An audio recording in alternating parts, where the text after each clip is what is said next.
Mas é que fazia muito tempo, eu, por exemplo, não dava aula para vocês. Fazia um mês quase, né? Então, fico com saudade, só isso. Me bate saudade, quando eu vejo vocês novamente, eu quero conversar com vocês. Tá, gente? Mas nós não vamos prejudicar nada, vamos dar início à nossa aula de hoje. Hoje eu vou falar um pouquinho mais, tá? Mas o Marcelo tá, meu querido Marcelo tá disponível a qualquer momento que ele quiser vir aqui trocar uma ideia, quiser explanar sempre interrupções super oportunas, ele vai fazer. Tá? Mas hoje, justamente como eu vou chegar um pouco atrasado amanhã, hoje vai ficar mais comigo essa questão do nosso querida Roma Antiga. Vocês foram na aula passada? Vocês viram qual povo? Qual people?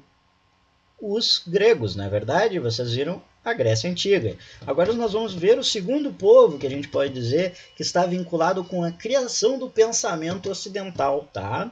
E esse povo é a Roma Antiga. A gente tem que verificar, gente, a localização onde fica essa Roma Antiga, esse império que vai ser construído, não império, né? Essa população, essa civilização que vai ser construída, que vai ter uma parte que vai ser um império, durante o período que vai suceder. Ela, dentro do espaço da Grécia Antiga, ele já vai ser criada, a Roma vai ser concomitante e contemporânea à Grécia Antiga, mas vai chegar no momento que ela vai se apoderar dessa localidade, a gente vai entender.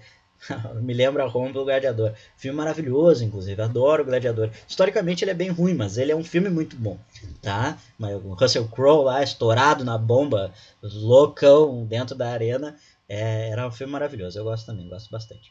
Localização, então, gente, onde é que fica essa localidade? No que a gente conhece mais ou menos hoje, o centro da Roma Antiga é a Itália, a Península Itálica, tá? Região do Lácio, as margens do rio Tigre, que é o rio que vai passar, inclusive, até os dias de hoje, dentro da cidade romana. Uma terra extremamente fértil, com várias fontes de riqueza, beleza, gurizada? Então a gente colocou aqui um mapinha gostoso, para vocês verem onde é que fica. Olha, ó, vou botar aqui, dar um... Aqui o rio Tibre, ali, vocês estão vendo? Riozinho Tibre, aqui nessa região da Península Itálica. No início era só essa região do centro aqui, tá, gente? Depois que vai se expandir para outras localidades, beleza? Se identificaram? Aqui eu coloquei durante o Império Romano, a expansão máxima, tá? Mas no início é só essa região pequena aqui do meio, beleza? Estão vendo aí? Ficou de boa? Alguma dúvida até aqui, gurizada? Ó, a Grécia estava aqui do lado, a Península Itálica, os romanos aqui desse lado.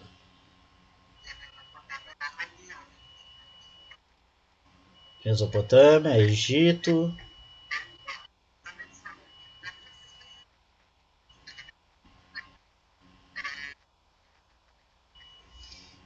Perfeito.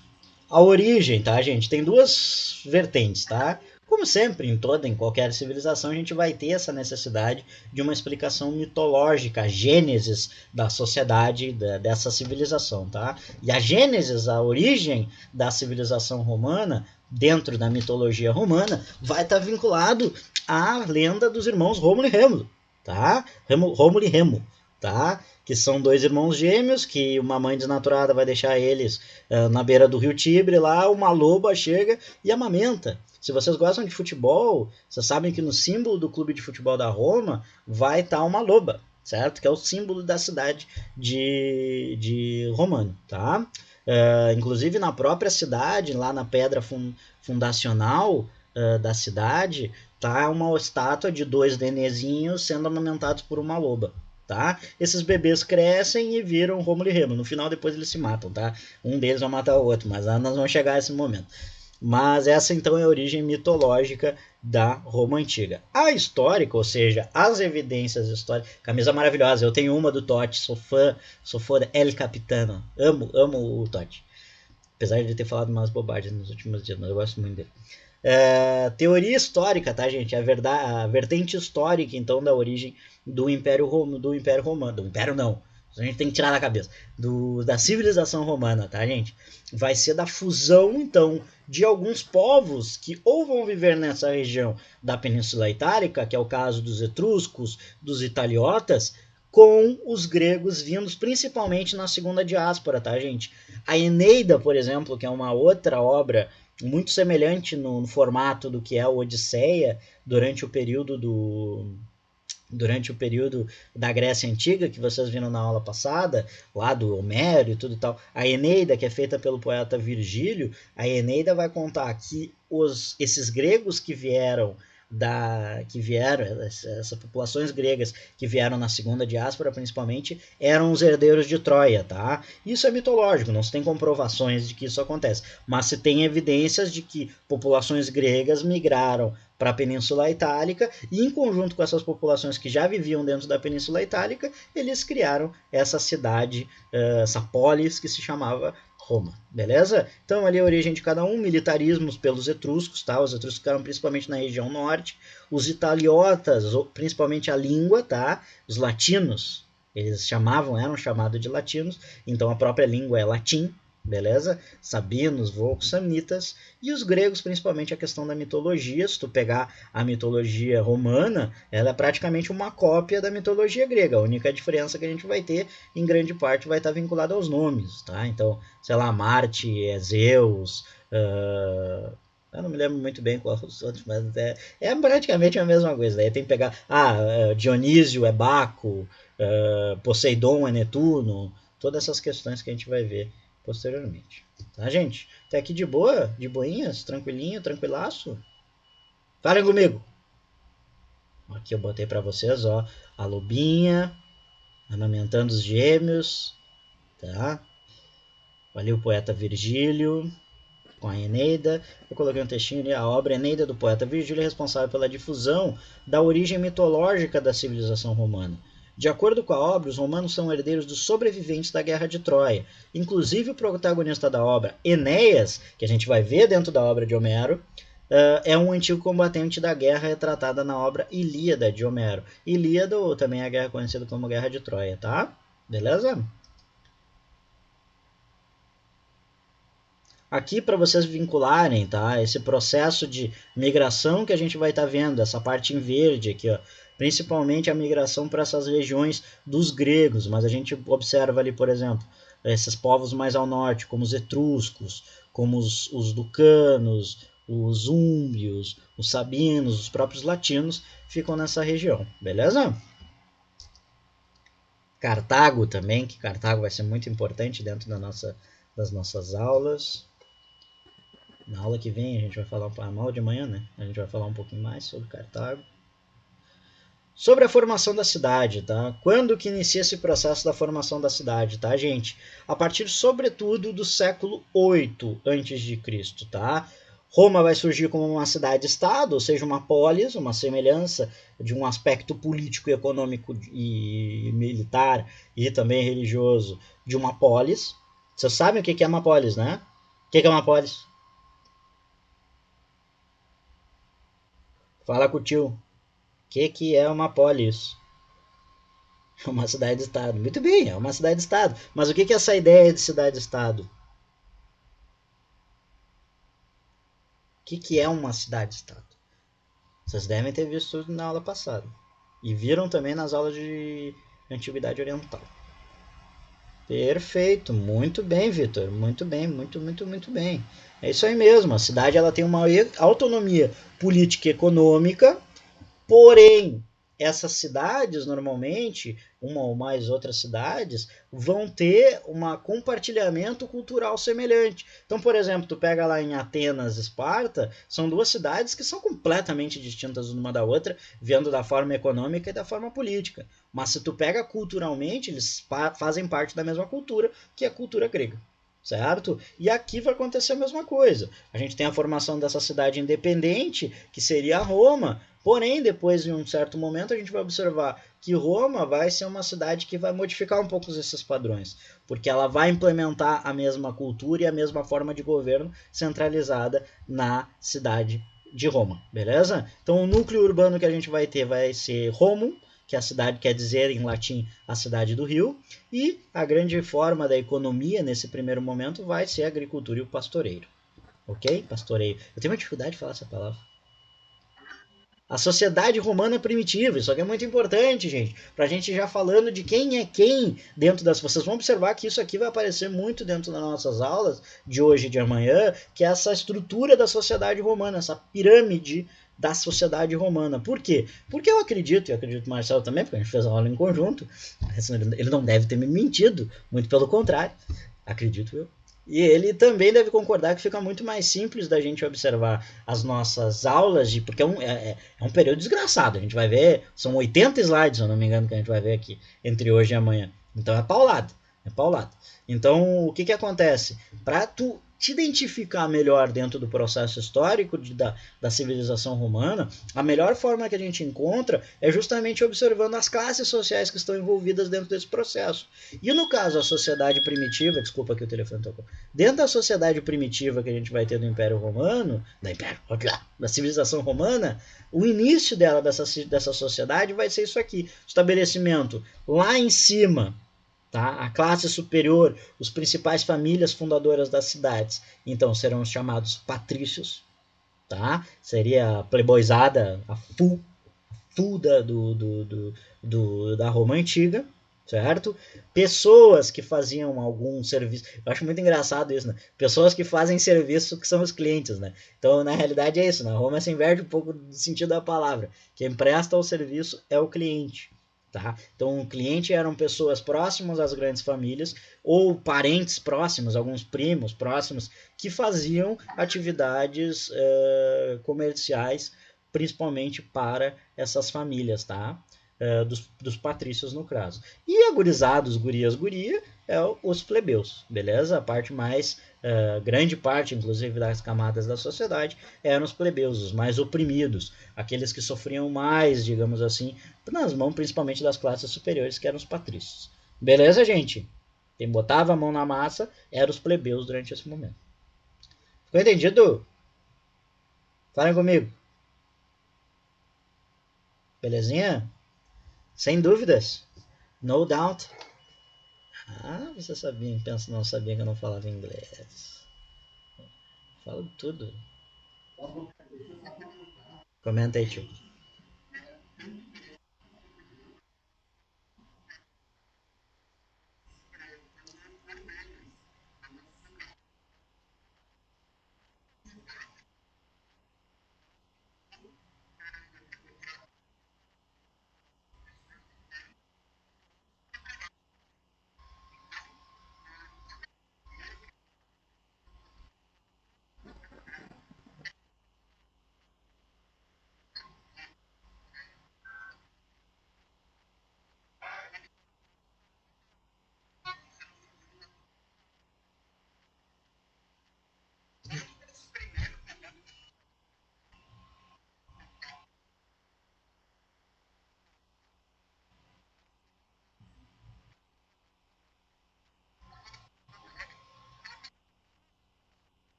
Inclusive, grande parte da história romana, ela não é império. Vou parar, se tu for fazer as contas, fazendo as contas aqui, eu que sou um grande matemático, né? Sem fazer conta de cabeça super rápido, mas é, é um período maior que a gente tem, que inclusive não é império, tá? Então, o império é um período, não é curto, é uns 500 anos praticamente, mas é uma quantidade menor em comparação aos outros períodos. Beleza? Então, nessa aula de hoje, a gente vai falar especificamente, tá? Até porque a gente não tem muito tempo para explorar, digamos assim, da monarquia romana, que vai de 753 a 509 a.C., tá, gente? Beleza? Ô, Marcelinho, faz aquela tua piada que eu amo aquilo. A dos dois.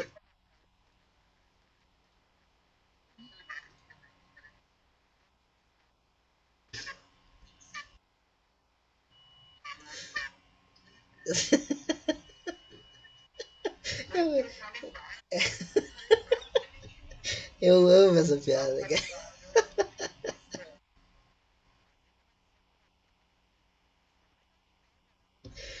Só.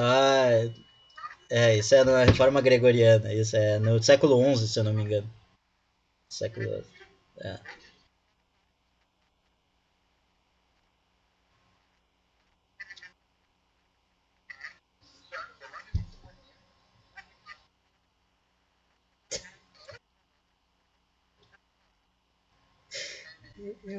Eu amo essa piada.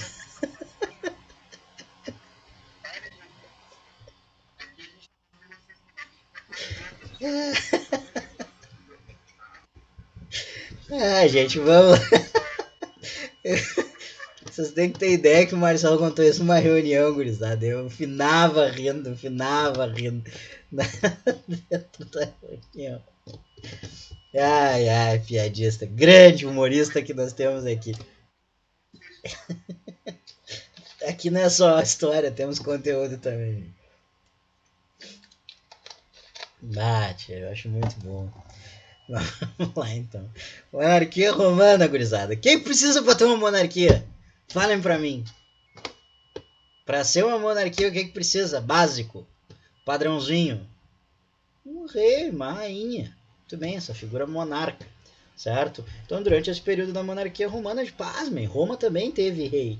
E não é o Falcão, tá? O Falcão vai ser depois, há pouco tempo agora. Mas o rei de Roma, os verdadeiros reis de Roma, é o primeiro período que a gente vai encontrar dessa sociedade, dessa civilização, que vão ser os Rex. Sim, o Tiranossauro Rex é o Tiranossauro Rei. Isso mesmo, então já tem essa proeminência também no próprio Rex, em latim, quer dizer rei, tá, gente? Então, uma monarquia como forma de garantia da propriedade privada dessas principais famílias da cidade, que eram os patrícios. O poder concentrado vai acontecer na mão do rei ou do Rex, como a gente tinha falado. Ele tinha esse cargo judiciário, ou seja, era uma figura jurídica, executiva, também de executar as leis, militar como chefe militar desse local e religioso também como intermediário entre os deuses e a sociedade, tá, gente?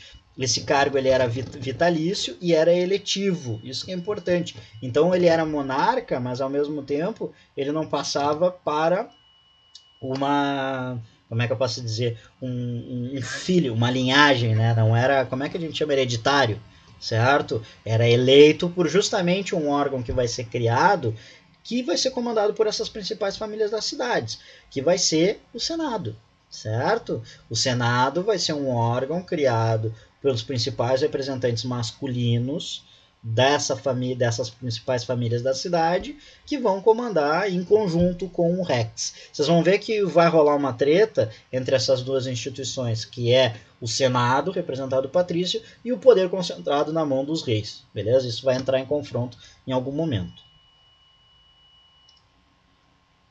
Passando então para o próximo, a gente vai observar que a sociedade na monarquia romana vai iniciar um processo um pouco diferente do que a gente tinha anteriormente, mas aqui os escravos ainda não escravizados. Por que a gente coloca escravizados, gurizada? O que vocês... Há uma diferença de sentido na palavra bastante grande. Por que escravizado e não escravo?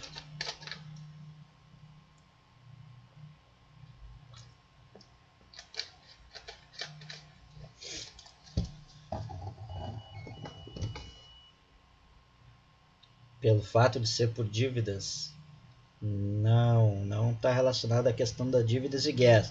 O estar escravizado, ele vai ser nesse momento por dívidas e guerras. Mas eu digo na semântica da palavra. Por que o sentido muda de escravo a escravizado?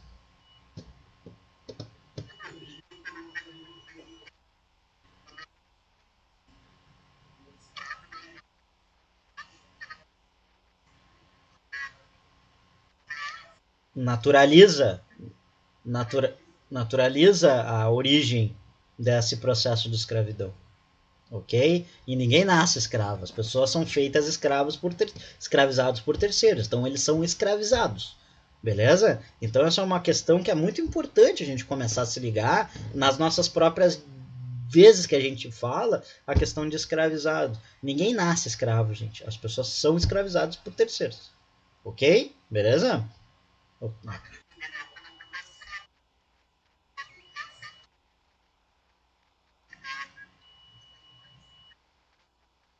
Isso.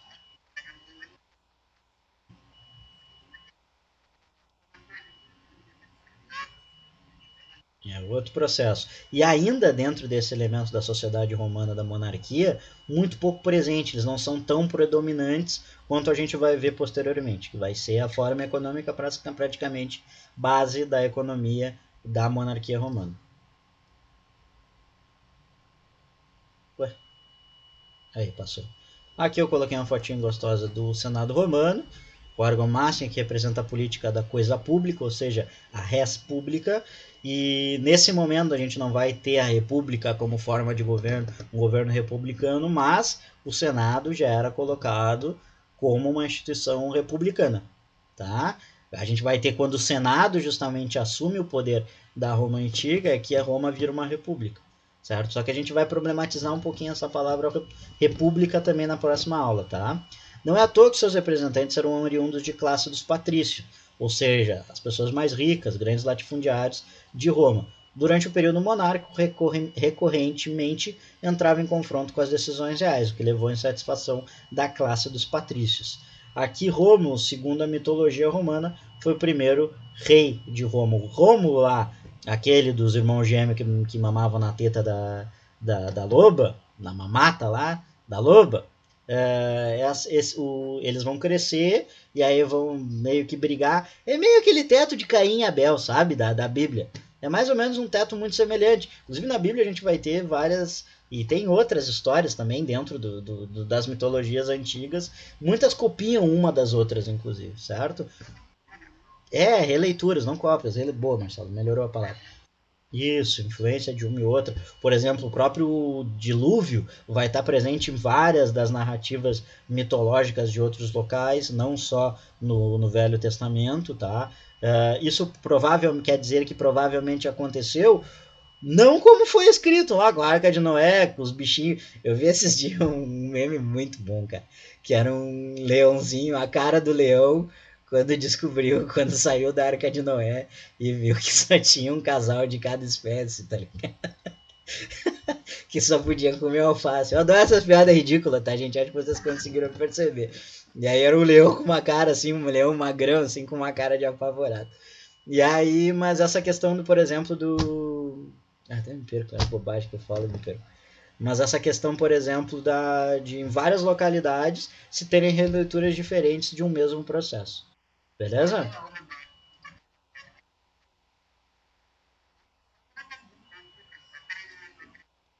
Volto, querido, volto.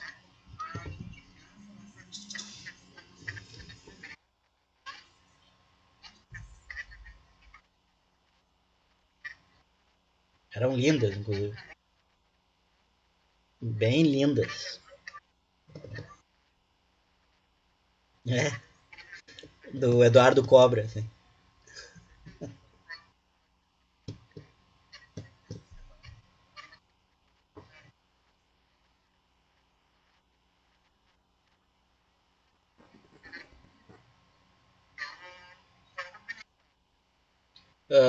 Tem uma. Eu vou mandar o link para vocês depois, que tem um site muito massa. Que um cara fez uma recriação da Roma antiga em 3D. Então, tipo, é um Google Maps da Roma antiga, tá ligado? Então vocês podem entrar ali e visualizar. É muito fera. Vale muito a pena depois para vocês observar.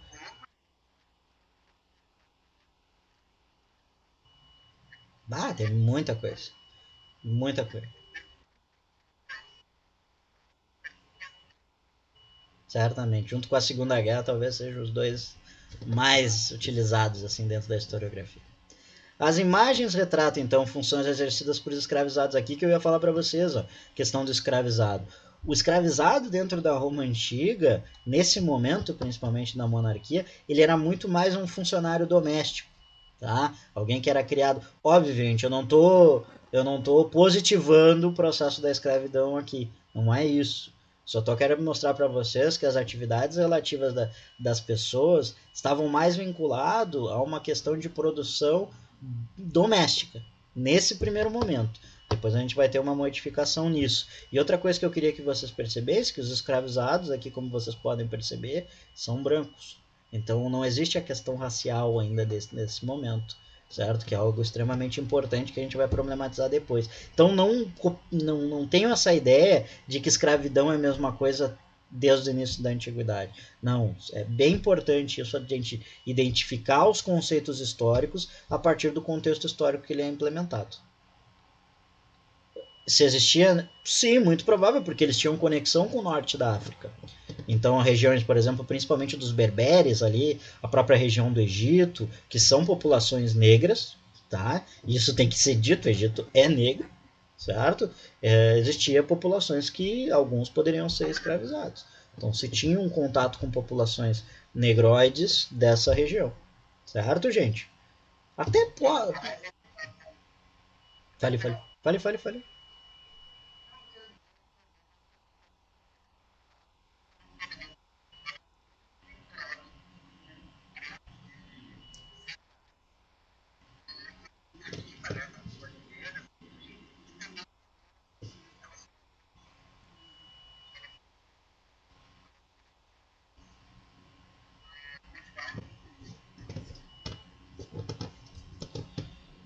Gente, para a gente terminar aqui a nossa aula de hoje, então a gente vai ter a chamada revolta patrícia, tá? Que vai ser justamente a ideia desse confronto entre o poder do rei, do rex, e o confronto do senado, tá? Vai chegar no momento que essas duas frentes vão entrar em confronto pelo poder da cidade, da monarquia, e a partir disso a gente vai ter a chamada revolta patrícia em 509 de antes de Cristo. Confronto então que vai de poder entre a figura do rei, o Rex, e a aristocracia patrícia, ou seja, o Senado.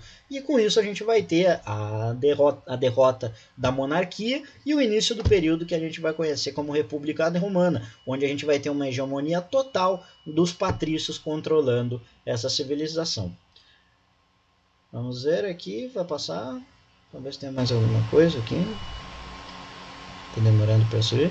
E aí a gente começa. Amanhã tu começa, Marcelinho? Pode ser? Então amanhã a gente começa. Não, é 10 para as 8. É 10 para as 8, né, gente?